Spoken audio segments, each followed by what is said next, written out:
सबको मुबारक हो। इसराइल और ईरान जंगबंदी पर आमादा हो गए। अमेरिकी सदर डोनाल्ड ट्रंप ने बड़ा ऐलान कर दिया। कहा दोनों ममालिक बाकायदा सीज़फायर का ऐलान करेंगे। अगले चंद घंटे में हमले बंद कर दिए जाएंगे।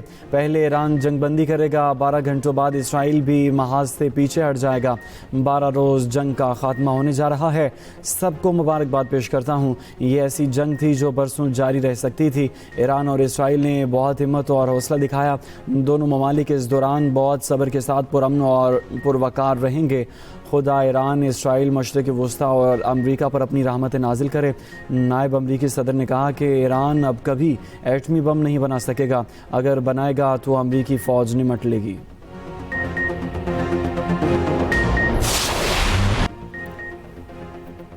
ईरान का अमरीका पर जवाबी हमला। कतर में अमरीकी फ़ौजी अड्डे पर 6 मिसाइल दागे गए।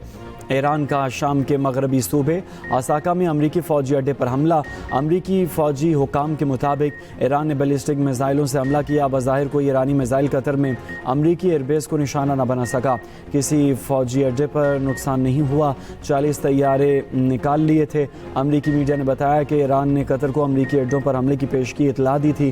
कतर ने अपनी फ़ज़ाई हदूद खोल दी।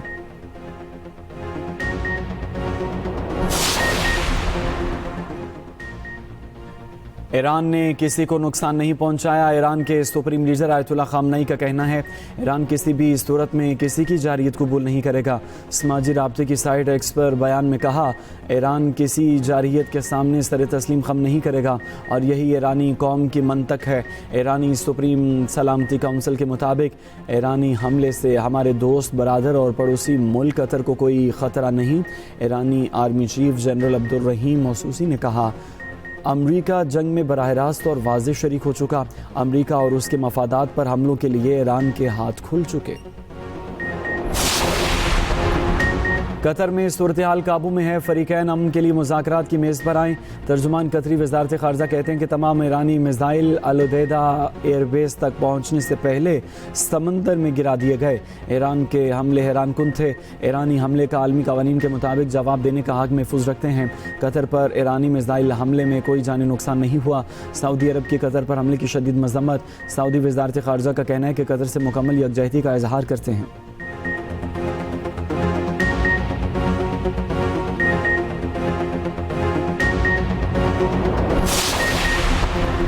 कतर में अमरीकी फ़ौजी अड्डे पर ईरानी हमले। पाकिस्तान का इजहार तशवीश। वज़ीर आज़म का कतरी सफ़ीर से टेलीफोनिक राबिता। शहबाज शरीफ ने सऊदी अरब के सफ़ीर से भी टेलीफोनिक गुफ्तगू की। कहा ख़ित्ते में अमन बहाल करने के लिए तमाम मुमकिन कोशिशें की जानी चाहिए। पाकिस्तान ममलुकत सऊदी अरब के साथ करीबी ताल्लुकात और ताउन जारी रखेगा। मुश्किल घड़ी में कतरी हुकूमत और आवाम से मुकम्मल यकजहती का इजहार।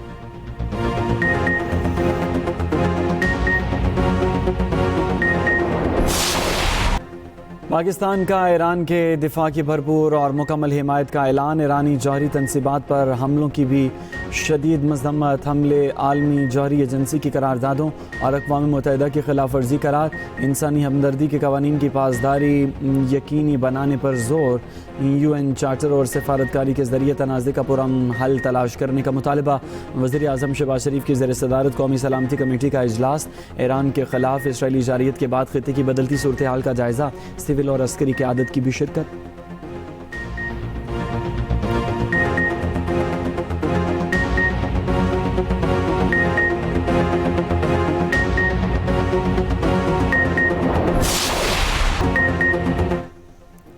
बिलावल भुट्टो ज़रदारी ने कई मुल्कों के बाद ईरान पर इसराइली जारियत के सिलसिले को रोकना पाकिस्तान की सलामती के लिए ज़रूरी करार दे दिया। कौमी असम्बली में खिताब करते हुए चेयरमैन पीपल्स पार्टी ने कहा कि पहले इसराइल फ़लस्तीनियों के ख़िलाफ़ आया, दुनिया में कोई नहीं बोला। फिर लेबनान पर जारियत की, कोई नहीं बोला क्योंकि हम लेबनानी नहीं थे। फिर वो यमन के ख़िलाफ़ गए, कोई नहीं बोला क्योंकि हम यमनी नहीं थे। और अब इसराइल ईरान के ख़िलाफ़ आ गया। अगर हम अब भी ना बोले तो उस वक्त कोई बोलने वाला नहीं होगा जब ये हमारे ख़िलाफ़ आएंगे। ख़ित्ते में इसराइल की जारियत का सिलसिला फ़ौरी तौर पर रोकना होगा। बिलावल भुट्टो की ईरान की जौहरी तनसीबात पर अमरीकी हमले की शदीद मज़म्मत। कहा कि हमारे ख़ित्ते में भी नेतन्याहू की सस्ती कॉपी है, हमने उसे शिकस्त दी। दुनिया के सामने अमन का पैगाम रखा। भारत ने सिंतास मुआहिदा ना माना तो पाकिस्तान जंग करेगा।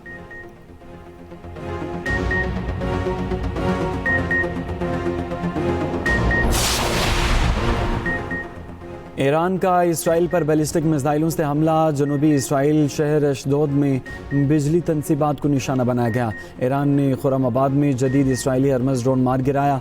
अमेरिका के बाद इसराइल ने भी ईरान के फर्दो जौहरी प्लांट पर हमला कर दिया। जौहरी प्लांट पर धमाकों की आवाज़ें। इसराइली तैयारों का तेहरान पर भी शदीद हमला। तेहरान और गिरदोनवा में धमाके। इसराइली फ़ौज का करमशाह में मिसाइल लॉन्चिंग और स्टोरेज साइट्स को निशाना बनाने का दावा। मगरबी, मशरकी और वस्ती ईरान में 6 हवाई अड्डों पर हमले का भी दावा। 13 जून से अब तक इसराइली हमलों में 500 ईरानी शहीद हो चुके, 3000 से ज़ायद ज़ख्मी।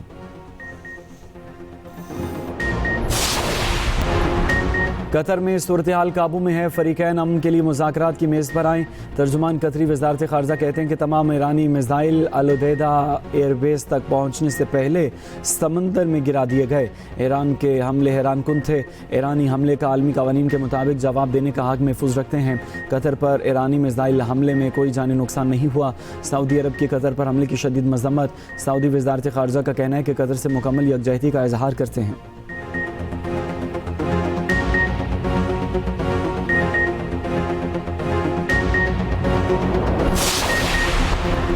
कतर में अमरीकी फ़ौजी अड्डे पर ईरानी हमले। पाकिस्तान का इजहार तशवीश।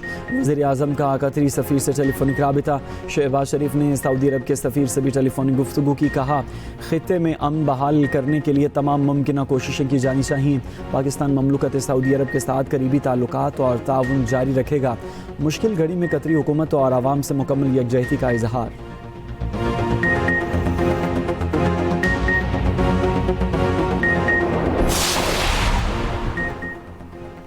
रूस की सिक्योरिटी काउंसिल के डिप्टी चेयरमैन ने कहा है कि अमरीकी हमले के बाद ईरान में यूरेनियम की अफजूदगी का अमल जारी रहेगा। इस वक्त ईरान को बहुत सारे मुल्क अपने वॉर हेड्स भी देने को तैयार हैं। ईरान का निज़ाम हुकूमत न सिर्फ महफूज रहा है बल्कि पहले से ज़्यादा ताकतवर हो चुका। अमरीका एक नई जंग में घसीटना चाहता है। अब ज़मीनी जंग का ख़तरा मुंडला रहा है। अमरीकी सदर डोनाल्ड ट्रंप ने रूसी आला ओहदेदार को जवाब देते हुए कहा कि साबिक रूसी सदर ने वाकई ऐसा कहा या ये महज अफसाना है। एटमी हथियार के लफ्ज़ के साथ इतनी लापरवाही से पेश नहीं आना चाहिए। कोई समझता है कि उनका साजो सामान अच्छा है तो जान ले हमारी एटमी आबदूज़ें। ईरान का कतर में अमरीकी अड्डे पर हमला। आलमी मार्केट में तेल की कीमतें गिर गईं। ब्रेंट क्रूड ऑयल की कीमत में 7% से ज़ायद कमी। कीमत 71.4 बैरल फी तक पहुँच गई। WTI क्रूड ऑयल की कीमत में भी 7% से ज़ायद कीमतें बढ़ी हैं, जबकि 68.4 फी बैरल पर आ गई। अमरीकी सदर डोनाल्ड ट्रंप का तेल की कीमत न बढ़ाने का मशवरा। ईरान की आबनाए हरमुज़ बंद करने की धमकी। बरतानिया का परचम बरदार टैंकर ओमानी पानियों के करीब चला गया।